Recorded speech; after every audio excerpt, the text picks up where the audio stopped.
தினம் திருவோணமலையிலே நேற்று மதியம் ஒரு துரதிர்ஷ்டவசமான ஒரு சம்பவம் ஒன்றை கண்ணாலே பார்க்கக்கூடியதாக இருந்தது. இன்று எனக்கு முன்பாக பேசிய தயாசிரி ஜெயசேகர் அவர்களிடமும் ஒரு எச்சரிக்கையை நான் விடுக்கின்றேன். நீங்கள் அரசியல் செய்வதற்காக தயவு செய்து சட்டவிரோதமான செயல்பாடுகளுக்கை நீங்கள் அனுமதிக்க கூடாது. அதே போலதான் எதிர்க்கட்சி தலைவருக்கும் இன்று காலையிலே அரசியல் அமைப்பிலே பௌத்த மதத்துக்கு முதலிடம் என்று சொல்லப்பட்டிருக்கு என்று சொன்னார். பௌத்த மதமோ எந்த மதமோ சட்டவிரோதமான செயல்பாடுகளுக்கு அனுமதி அளிக்க கூடாது. அது எவராக இருந்தாலும் சரி, அது நானாக இருந்தாலும் சரி, ஒரு பௌத்த மதத்தை சேர்ந்த துறவியாக இருந்தாலும் சரி, சட்டவிரோதமான விடயங்களை அனுமதிக்க கூடாது. நேற்றைய தினம் திருவோணமலை கடற்கரையிலே ஒரு சட்டவிரோதமான ஒரு விஹாரை புதிதாக உருவெடுத்தது. நான் அறிந்த வகையிலே நண்பர் அருண் ஹேமச்சந்திரா அவர்களும் இந்த விடயம் சம்பந்தமாக கரிசனையுடன் இருந்தவர். நேற்று நாங்கள் எதிர்பார்த்தது சட்டவிரோதமான ஒரு வேலை. இது கோட்டாபே அரசாங்கத்தின் காலத்தில் நடந்தது, மஹிந்த ராஜபக்ச காலத்தில் நடந்தது. இந்த அரசாங்கத்தில் காலத்திலேயும் ஒரு இனவாதமான சில துறவிகள் இந்த இடத்துக்கு வந்து ஏதோ ஒரு வேலையை செய்கிறார்கள். அந்த இடத்திலே கரையோர பாதுகாப்பு பிரிவை சேர்ந்தவர்கள் போலீஸ் ஸ்டேஷனிலே சென்று ஒரு முறைப்பாடை செய்தார்கள். அந்த முறைப்பாடு சம்பந்தமாக போலீசார் விசாரணை செய்து இது சட்டவிரோதமானது, அதை நிறுத்துவார் என்ற நம்பிக்கையிலே நாங்களும் இருந்த நாங்கள் இதிலே திருவண்ணாமலை மாவட்ட பாராளுமன்ற உறுப்பினர் அருண் அவர்களும் செயல்பட்டதை நான் இந்த இடத்திலே சொல்ல வேண்டும். ஆனால் இரவு 8 மணி ஆகிய பொழுது, இரவு 8 மணிக்கு எங்கேயோ இருந்த ஒரு சிலையை கொண்டு போலீஸ் பாதுகாப்புடன் ஒரு சிலையை வைத்த பிற்பாடுதான் நான் உண்மையிலே கௌரவ அமைச்சர் ஆனந்த விஜயபால் அவர்களை தொடர்பெடுத்து தொலைபேசியிலே சொல்லியிருந்தேன். இது ஒரு இனவாதமான செயல்பாடு, எதிர்காலத்திலே ஒரு மதங்களுக்கு இனங்களுக்கு எதிரான ஒரு முரண்பாடு வரக்கூடிய ஒரு விடயம். இதிலே நீங்கள் கவனம் செலுத்த வேண்டும் என்று சொன்னால் அது இரவு 10 மணி 11 மணி அளவிலே நாங்கள் நாங்கள் அந்த சட்டவிரோதமாக அமைக்கப்பட்ட அந்த விஹாரைக்குள்ளே வைக்க இருந்த அந்த சிலையை அவர்கள் அகற்றி சென்றார்கள். ஆனால் இன்று காலையிலே நான் அதை உண்மையிலே அமைச்சருடைய செயல்பாடை, தேசிய மக்கள் சக்தி அரசாங்கத்தினுடைய செயல்பாடை வரவேற்றிருந்தேன். ஆனால் இன்று காலையிலே பார்த்தால் அமைச்சர் அவர்களும் இந்த இனவாதிகளுடைய கருத்துகளுக்கு பயப்பட்டு, இல்லை இந்த சிலையை பாதுகாக்கிறதுக்காகத்தான் நாங்கள் வெளியிலே எடுத்து சென்றோம், சிலை வைத்ததுக்கு பிழை இல்லை என்று சொன்னார். ஆனால் அந்த காணொலிகளை பார்த்தா அதை பாதுகாக்கிறதுக்கு எடுத்துட்டு போன மாதிரி தெரியவில்லை.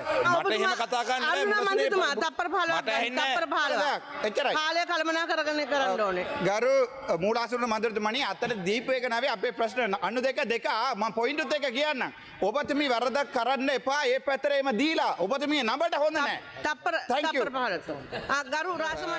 Today at the committee stage of the debate, there is a couple of very important topics that are the allocations for those subjects are being debated today. First of all, I'd like to touch upon the Ministry of Tourism and Foreign Employment.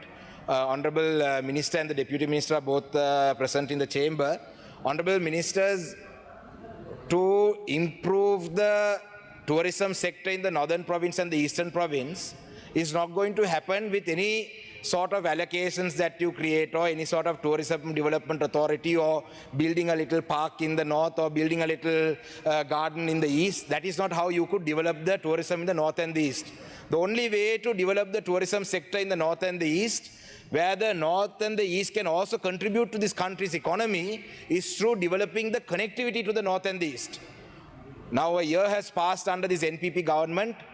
One such avenue of improving connectivity, which was the KKS harbour, has been delayed.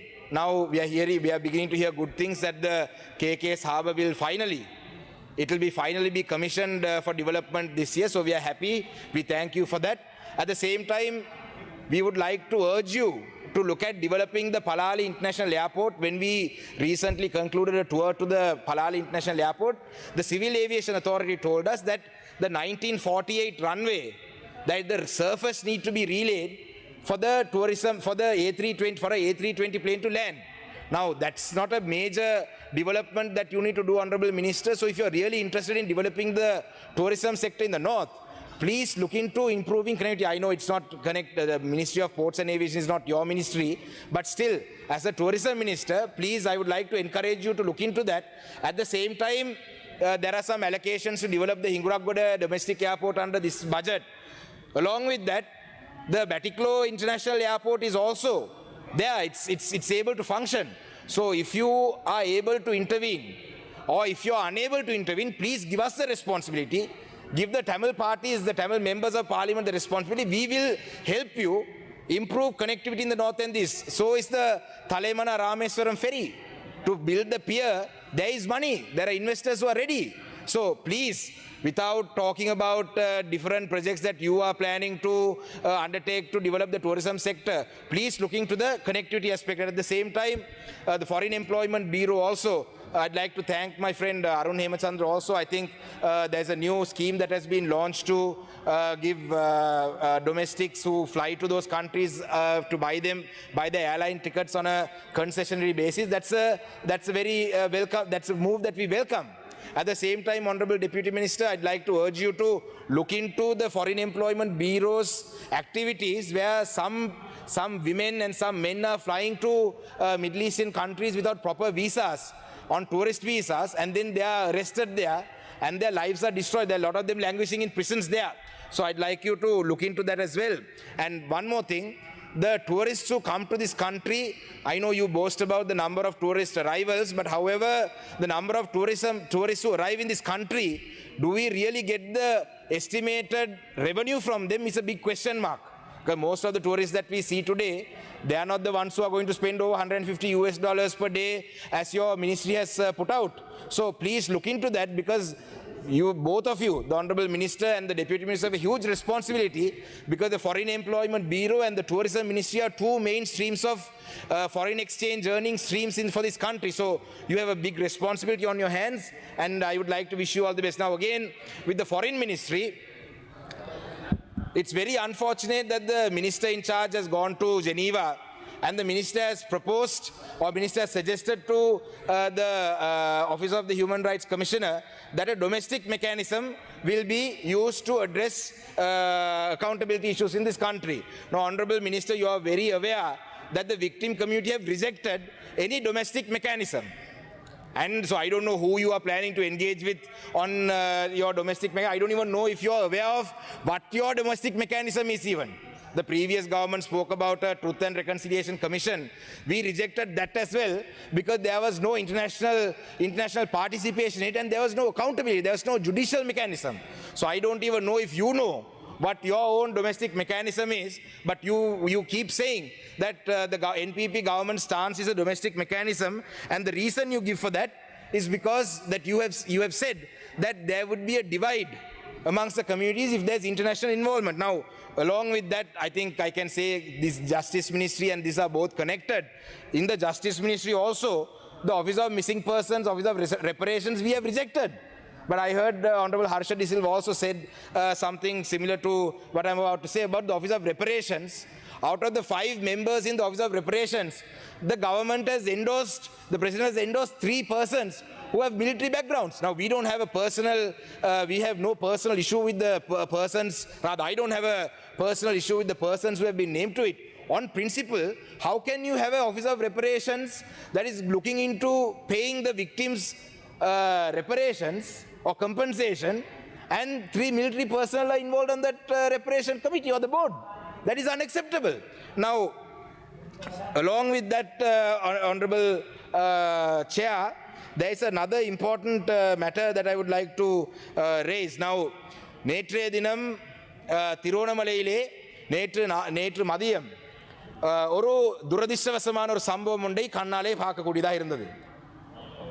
இன்று எனக்கு முன்பாக பேசிய தயாசிரி ஜெயசேகர் அவர்களிடமும் ஒரு எச்சரிக்கையை நான் விடுக்கின்றேன். நீங்கள் அரசியல் செய்வதற்காக தயவு செய்து சட்டவிரோதமான செயல்பாடுகளுக்கை நீங்கள் அனுமதிக்க கூடாது. அதே போல தான் எதிர்க்கட்சி தலைவருக்கும் இன்று காலையிலே அரசியல் அமைப்பிலே பௌத்த மதத்துக்கு முதலிடம் என்று சொல்லப்பட்டிருக்கு என்று சொல்லி சொன்னார். பௌத்த மதமோ எந்த மதமோ சட்டவிரோதமான செயல்பாடுகளுக்கு அனுமதி அளிக்க கூடாது. அது எவராக இருந்தாலும் சரி, அது நானாக இருந்தாலும் சரி, ஒரு பௌத்த மதத்தை சேர்ந்த துறவியாக இருந்தாலும் சரி, சட்டவிரோதமான விடயங்களை அனுமதிக்க கூடாது. நேற்றைய தினம் திருவண்ணாமலை கடற்கரையிலே ஒரு சட்டவிரோதமான ஒரு விஹாரை புதிதாக உருவெடுத்தது. நான் அறிந்த வகையிலே நண்பர் அருண் ஹேமச்சந்திரா அவர்களும் இந்த விடயம் சம்பந்தமாக கரிசனையுடன் இருந்தவர். நேற்று நாங்கள் எதிர்பார்த்தது சட்டவிரோதமான ஒரு வேலை. இது கோட்டாபே அரசாங்கத்தின் காலத்தில் நடந்தது, மஹிந்த ராஜபக்ச காலத்தில் நடந்தது. இந்த அரசாங்கத்தில் காலத்திலேயும் ஒரு இனவாதமான சில துறவியல் இந்த இடத்துக்கு வந்து ஏதோ ஒரு வேலையை செய்கிறார்கள். அந்த இடத்திலே கரையோர பாதுகாப்பு பிரிவை சேர்ந்தவர்கள் போலீஸ் ஸ்டேஷனிலே சென்று ஒரு முறைப்பாடை செய்தார்கள்.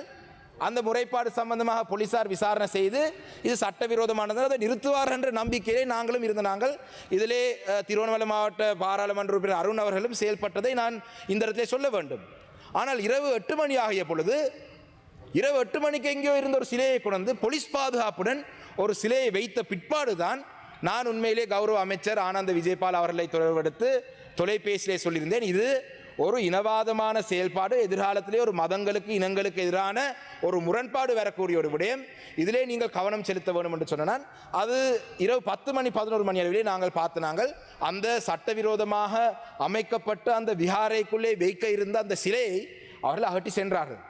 ஆனால் இன்று காலையிலே நான் அதை உண்மையிலே அமைச்சருடைய செயல்பாடை, தேசிய மக்கள் சக்தி அரசாங்கத்தினுடைய செயல்பாடை வரவேற்றிருந்தேன்.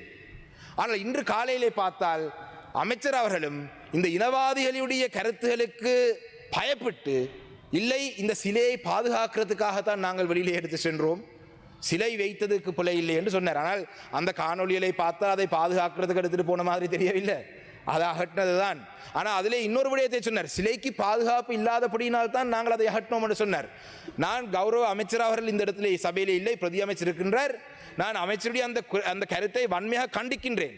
30 வருடம் யுத்தம் நடந்த காலப்பகுதியிலும் கூட வடக்கு கிழக்கிலே எந்த ஒரு பௌத்த மதத்தோட சம்பந்தப்பட்ட ஒரு சின்னங்களோ விடுதலை புலிகளால் கூட அளிக்கப்படவில்லை. அப்ப தமிழ் மக்கள் இந்த இரவோடு இரவாக போய் சிலைகளை உடைக்கிற மக்கள் அல்ல. அதை எக்காரணத்தை கொண்டும் இன்னொரு மதத்தினுடைய அடையாளங்களை சட்டவிரோதமாக இருக்கிறதை நாங்கள் எதிர்த்தாலும் கூட நாங்கள் அப்படி வன்முறையில் ஈடுபட்டு ஒரு சிலையை உடைக்கிற அளவுக்கு கேவலமான இனம் தமிழ் இனம் அல்ல. அது சில இனங்கள் சைவ சமய வழிபாடுகள் செய்த ஆலயங்களை எடுத்திருக்கிறார்கள், கிறிஸ்தவ தேவாலயங்கள் எடுத்திருக்கிறார்கள். நாங்கள் அப்படியானதை செய்யவில்லை. ஏன் இந்த இராணுவம் கூட வடமாகாணத்தை மயிலிட்டி பிரதேசத்திலே பலாலி பிரதேசத்திலே இருக்கிற இராணுவ கட்டுப்பாட்டுக்குள்ளே இருக்கிற கத்தோலிக்க தேவாலயங்களை எடுத்திருக்கிறார்கள். நாங்கள் அவ்வாறு செய்கிறவர் அல்ல. ஆனால் இந்த விடயம் முழுக்க ஒரு சட்டவிரோதமான செயல்பாடு. உண்மையிலே தோழர் அருண் ஹேமச்சந்திரா அவர்களே, நீங்கள் உங்களுடைய பதவியை திறந்து எங்களுடைய கட்சியிலே வந்து சேருங்கள். ஏனென்று சொன்னால் நண்பர் அவர்களே, உங்களுக்கு இந்த கட்சி பொருத்தமில்லாத கட்சி. நானும் கடந்த காலத்திலே ஸ்ரீலங்கா சுதந்திர கட்சியில் ஒரு அமைப்பாளராக இருந்தவர். அந்த கட்சியினுடைய இனவாதமான செயல்பாடுகள் இவ்வாறு தான் இருக்கும். நீங்கள் இருக்கும் இந்த கட்சியும் கூட முழுக்க எனக்கு தெரியும். நீங்கள் திருவண்ணாமலை மாவட்டத்திலே அதிகூடிய மக்களுடைய செல்வாக்காலே, தமிழ் மக்களுடைய செல்வாக்காலே தெரிவு செய்யப்பட்டு வந்தவர். உங்களுடைய சங்கடம் எனக்கு விளங்கும். எங்களுடைய பல தோழர்கள், எங்களுடைய வடக்கு கிழக்கில் இருக்கிற தோழர்கள், நான் பெயர் குறிப்பிட விருப்பப்படவில்லை, அவர்கள் கூட இந்த விடயத்தில் எங்களோடு இணங்குவார்கள். சகோதரர் இளங்குமரன் இருக்கின்றார், ராஜீவன் இருக்கின்றார், திலகநாதன் இருக்கிறார். நீங்கள் ஏற்றுக்கொள்றீங்களா தேசிய மக்கள் சக்தி செய்த இந்த விடயம் சரியானது? நீங்கள் மனசாட்சியின்படி உங்களாலேயும் கலைச்செல்வி அக்கா கூட இருக்கிறார். புலையான விடயம் புலையானது. அது துரதிர்ஷ்டவசமாக, it was very unfortunate, madam, that the honorable minister who did the right thing, there was a illegal construction, there were a group of illegal encroachers who came. All of a sudden now, if there's some legal basis to this temple, why do they have to come on a Sunday? Come on a Monday, come on a Tuesday, construct the temple in a way. දැන් දයාසිරි දහසේකර මහත්මයා කිව්වා මේ එතුමාටත් මම කිව්වා විපක්ෂ නායකතුමා ඇතුළුව නීති විරෝධී දේවල් වලට දේශපාලනය නිසා අත දාන්න යන්න එපා. වැරද්ද නම් වැරදි කියලා කියන්න. මේක නීති ආනුකූලව හදන පන්සලක් නම් ඒකට අවශ්‍ය ඔක්කොම ඩොකියුමන්ට් එක තියෙනවා නම් ගිහිල්ලා ප්‍රාදේශීය ලේකම් හම් වෙලා ගිහිල්ලා කරන මොකටද ඉරිදා උදේ නිවාඩු දවසක ඇවිල්ලා මුල්ගල් තියලා ඉරිදා රෑ වෙනකොට පන්සල හදලා රෑ 9 මාට පිළිමයක් වඩම්මනවා කියන කාරණේදීම තේරෙන්නේ නැද්ද මේකේ යම් කාරණයක් තියෙනවා කියලා? මට නම් හිතෙන්නේ නොවැම්බර් 21 රැස්වීමට පෙර සූදානමට තමයි මේ දේ කරේ. නොවැම්බර් 21 රැස්වීමට පෙර නාමල් රාජපක්ෂ ඇමතුමාටත් මම මේ අවස්ථාවේ එතුමා නෑ. නොවැම්බර් 21 රැස්වීමට සෙනග ගේන්න නම් වෙන කාරණා පටන් ගන්න. ජාතිවාදය මේ රටේ වපුරවන්න එපා නීති විරෝධී දේවල් කරලා. හැබැයි මම කනගාටු වෙනවා ගරු ආනන්ද විජේපාල ඇමතුමා හරි කාරණේ කරලත් හැබැයි මේ ජාතිවාදී මේ කණ්ඩායමේ ඡන්ද පදනම නිසා මේකේ පොඩ්ඩක් පසුබැස්සද කියන එක තියෙනවා. I am concerned that the minister succumbed to the pressure of the chauvinists in this country. If SWRD Bandaranaike had not torn apart the Banda Chelwa agreement, we wouldn't have faced a 30-year war. But remember what happened to him as well. He was shot by a monk. So to this government also, don't succumb to pressure from these chauvinist nationalist people. They are a minority in this country today. Because the people defeated them and gave you the mandate for you to do the right thing. இந்த விடயம் சம்பந்தமாக கௌரவ தலைமை தாங்கும் சபைக்கு தலைமை தாங்கும் உறுப்பினர்களே, நாளைய தினம் நாங்கள் இப்படி செய்யும் பொழுது ஆயிரக்கணக்கான மக்களை திருவண்ணாமலைக்கு கொண்டு ஒரு பாரிய ஒரு போராட்டத்தை முன்னெடுத்து இந்த நாட்டை குழப்பும் அளவுக்கு நாங்கள் முன்னெடுக்கலாம். ஆனால் நாங்கள் ஒரு பொறுப்புள்ள கட்சியாக இந்த நாட்டிலே மீண்டும் நாங்கள் நாளைக்கு ஒரு போராட்டத்தை செய்தால் ராஜபக்ச கோஷ்டி இன்னொரு போராட்டத்தை செய்வார்கள். இந்த நாடு ரெண்டு பக்கம் அடிபட்டு நாடு இன்னும் மோசமான நிலைக்கு போகும். நாங்கள் தொடர்ச்சியாக சொல்லி வருகிற ஒரு விடயம், தேசிய மக்கள் சக்தியில் இருக்கிற குறைபாடுகளை நாங்கள் சொல்லுவது தேசிய மக்கள் சக்தியை சரியான வழிக்கு கொண்டு வருவதுக்கு தான். நண்பர் திலீப் ஜாவீர் அவர்களும் சபைக்கு வந்திருக்கிறார். Honorable Dilip Javir, I'm sure he will also fuel this tension about this Vihara now. I'm sure he's listed to speak after me. This is a good opportunity for them. Honorable Dilip Javir will use this opportunity now to fuel some tension, to say that the NPP government is, destroying Buddhist culture. He will do that. Wait and see. His speech is next, right after mine. But I am urging you, Honorable Dilip Javir, I am urging you, please refrain. You are giving me ideas now. Please refrain from doing such things in the interest of the country. That is what I would like to urge you to do. Now, there are a lot of other things that I would like to say on the Easter Sunday attacks also. On the Easter Sunday attacks, it is again an accountability issue. The Cardinal himself, a few years after the Easter Sunday attack, he came out and said that he has no faith in a domestic mechanism. He said that. ගරු මන්ත්‍රීතුමා තව විනාඩි දෙකක් කාලයක් Thank තිබෙනවා you. ඔබතුමාට. The Cardinal, after a few years after the Easter Sunday attack happened, he has come out and said, not recently, a few years ago, he said that he has no faith in a domestic mechanism. And now the President's comments the other day about the Easter Sunday investigation being a little difficult because the state has to investigate the state justifies the Cardinal's position. So now Cardinal, after a few years after the Easter Sunday attack, has asked for an international investigation. Now our party, we are the largest party that represents the victim community since 2009. Now it's almost 16, now by in a few months it will be 17 years. When do you think our people will finally get to know the truth? You have no reason to protect the Rajapakshas. Why are you worried? Were you all part of the group that committed these crimes or accused of committing these crimes? No. They were very much part of it. Sorry, Honorable Gajan is here. He's correcting me that they were very much part of it, but the command responsibility directly would lie with the Rajapakshas. That is what I would say. The president and the head of the armed forces was Mahinda Rajapaksa. The acting defense minister was Maithripala Sirisena. They are the ones who should be worried. Why are you worried? You are trying to protect the state. Why are you trying to protect the state? Because that is a significant vote bank. If you put, I'll speak on that tomorrow as well. If you put together the number of military personnel in this country, around 300,000-400,000, multiply by the 3-4 or even 5 at times, that's 1.5 million votes. You are worried that you will lose those votes. Are you here to do the right thing or are you here to just keep winning elections? කාලය අවසන්. Let me check.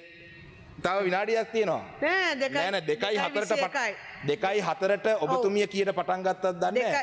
මට කතා කරන්න වෙලාව දුන්නේ 2:04ට. තාම 2:21යි.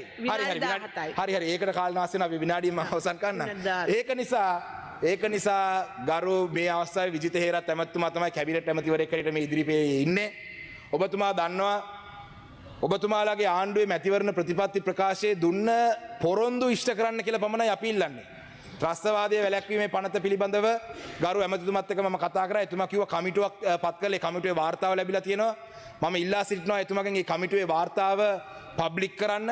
අපිටත් මේ කමිටුවේ වාර්තාව දෙන්න. මොකද්ද ත්‍රස්තවාදය වැළැක්වීම පනත අහෝසි කරන ගැන කියලා තියෙන්නේ කියලා. ඔන්ලයින් සේෆ්ටි ඇක්ට් එක ගැන ඔබතුමාලගේ ස්ථාවරය අපි තාම දන්නේ නැහැ. වගවීම පිළිබඳව ඔබතුමාලා ජාත්‍යන්තරයට දීලා තියෙනවා පොරොන්දු. හැබැයි ඔබතුමාලගේ ප්ලෑන් එක මොකක්ද කියලා දන්නවද? අවසන් කරනවා. මට අපේ පක්ෂේ මන්ත්‍රීතුමාගෙන් තව විනාඩියක් දෙන්න එනවා. වගවීම පිළිබඳව ඔබතුමාලගේ ස්ථාවරය ඔබතුමාලා දන්නවද කියලා මම දන්නේ නැහැ. ඔබතුමාලා පාස්කු ප්‍රහාරය පිළිබඳව ඔබතුමාලා ගන්න ක්‍රියාමාර්ග පිළිබඳව අපිට ප්‍රගතිය පිළිබඳව සතුටක් නැහැ. අලුත් ව්‍යවස්ථාවක් සම්පාදනය කිරීම පිළිබඳව තාම අපිට හරි වචනයක් නැහැ. පළාත් සභා මැතිවරණය පිළිබඳව කිව්ව ඒක පිළිබඳව නැහැ. එතකොට මේ වගවීම ආණ්ඩුකරණය පිළිබඳව ඔබතුමාලාගේ මැති කරන ප්‍රතිපත්ති ප්‍රකාශයේ තියෙන කාරණා පිළිබඳව තමයි අපි ඔබතුමාලාගෙන් ඉල්ලන්නේ මිස අපි අලුතෙන් කාරණාවල නැහැ. ඒක නිසා මේ වැදගත් විවාදයේ කතා කිරීමට මටත් අවස්ථාව ලබා දීමට ස්තුතිවන්ත වෙමින් මම කතාව අවසන් කරන බොහොම ස්තුතියි. ගරු සුසන්ත දොඩා 91 நீதிமன்ற தீர்ப்பு சம்பந்தமான விடயம் ஒரு நிமிடம் விடுங்கள். தலைமை உறுப்பினர் அவர்களே கேட்டுக்கொள்ளுங்கள். பாயிண்ட் போர்டரை கேளுங்கள். தயவு செய்து நீங்கள் கதையுங்கள்.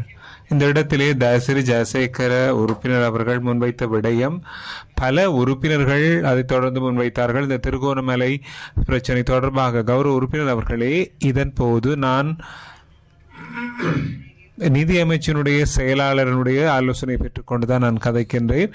அவரிடம் நான் இது பற்றி வினவினேன். அவர் தெளிவாக சொன்னார், குற்றவியல் சட்டக்கோவையின் 106ஆம் பிரிவின் கீழ் போலீசாரால் நீதிமன்றத்துக்கு விவரங்கள் சமர்ப்பிக்கப்பட்டிருக்கின்றன. ஆகவே இந்த விடயங்கள் பற்றி தான் நாங்கள் விவாதித்துக் கொண்டு இருக்கோம். அதை முடியாது. ஆகவே இது வேறொரு திசையை நோக்கி நகர்ந்து கொண்டிருக்கிறது. ராசமாணிக்கம் அவர்கள் சிறப்பான முறையில் அதை சொன்ன அது எப்படி பரவும் என்று அவர் சொல்லியிருந்தார். இந்த சம்பவம் தெய்வலைக்கும் வந்தது. ஆகவே தெய்வல சம்பவம் மிக தெளிவாக நாங்கள் ஆட்சிக்கு வரும் முதல் இடம்பெற்ற சம்பவம். அந்த புத்தர் சிலை நாங்கள் வந்ததன் பின்னர் தான் அதை கொண்டு வந்திருக்கிறார்கள். திருடன் எடுத்து சென்று அவரே அந்த இடத்துக்கு கொண்டு வந்து வைத்திருக்கிறார். ஆகவே இது எப்படி இனவாதத்துக்கு காரணமாக அமையும் என்று தெரியவில்லை. ஆகவே மிக மோசமான இடத்திற்கு இந்த விவாதம் சென்று கொண்டிருக்கிறது. தயவு செய்து உடனடியாக நீங்கள் இதை தலையிட்டு நிறுத்துங்கள். அஜித் பெரா அவர்கள் உங்களுடைய பாயிண்ட். தலைமை உறுப்பினர் அவர்களே, நீதிமன்றத்தின் முன் இருக்கின்ற விடயங்கள் பீவார் அறிக்கை இருக்கிற போது பொருந்தாது என்பதை இந்த பாராளுமன்றத்திலே பல முறை சபாநாயகர்கள் சொல்லி இருக்கிறார்கள். ஆகவே இடம்பெறுகின்ற வழக்கு விசாரணை அல்லது பி அறிக்கை இருக்கிறது என்று சொல்லி கதைப்பதை நாங்கள் மட்டுப்படுத்த முடியாது. எப்படி இருந்தாலும் பௌத்த சமயத்துக்கு எதிரான விடயங்கள் இருக்கிற போது இப்படியான விஷயங்களை பேச தோன்றும். நன்றி. திருகோணமலையில் புத்தர் சிலை விவகாரம் தொடர்பாக இன்றைய தினம் பாராளுமன்றத்தில் சூடான வாத பிரதிவாதங்கள் இடம்பெற்றது. இதன்போது மட்டக்களப்பு மாவட்ட பாராளுமன்ற உறுப்பினர் ராசமாணிக்கம் சாணக்கியனும் யாழ்ப்பாண மாவட்ட பாராளுமன்ற உறுப்பினர் அர்ச்சுனா ராமநாதனும் உரையாற்றினர்.